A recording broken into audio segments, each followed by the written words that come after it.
Good morning વિદ્યાર્થીઓ. આજનો આપણો ટૉપિક છે ટ્યુશન સંસ્કૃતિ જરૂરિયાત કે ફેશન. ફરીથી ટ્યુશન સંસ્કૃતિ જરૂરિયાત કે ફેશન. શિક્ષણ જ્યારે વર્ગખંડમાંથી બહાર નીકળીને બજારમાં વેચવા લાગે છે ત્યારે તે જ્ઞાનનો પ્રચાર નહીં પરંતુ વ્યાપારીકરણ બની જાય છે. શિક્ષણ જ્યારે વર્ગખંડમાંથી બહાર નીકળીને બજારમાં વેચાવા લાગે છે ત્યારે તે જ્ઞાનનો પ્રસાર નહીં પરંતુ વ્યાપારીકરણ બની જાય છે. પ્રસ્તાવના.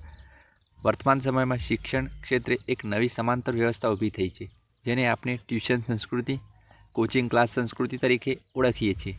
શાળાના સમય બાદ પણ કલાકો સુધી ટ્યુશન ક્લાસમાં બેસવું એ આજના વિદ્યાર્થીઓનું રોજિંદુ જીવન બની ગયું છે.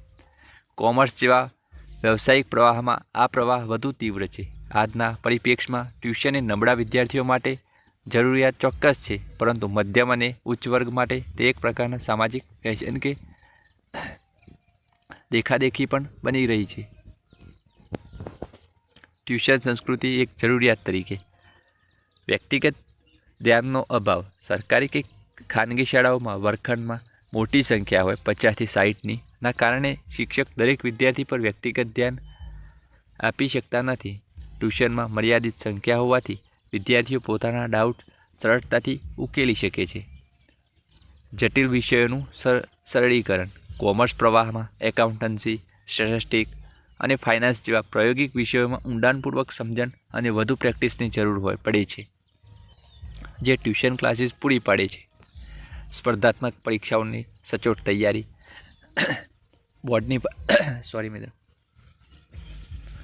બોર્ડની પરીક્ષાઓ ઉપરાંત વિવિધ પ્રવેશ પરીક્ષાઓ માટે ટૂંકી વ્યક્તિઓ અને ટેસ્ટ સિરીઝ ટ્યુશન ક્લાસ દ્વારા વ્યવસ્થિત રીતે ચલાવવામાં આવે છે.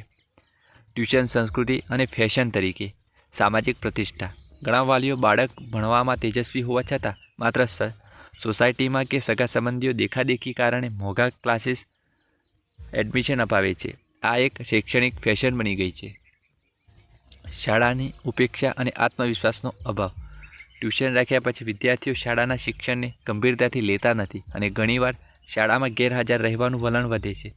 વિદ્યાર્થીઓમાં સેલ્ફ સ્ટડીનો આત્મવિશ્વાસ ઘટી જાય છે. બાળપણ અને સર્જનાત્મકતા છીનવાઈ જવી.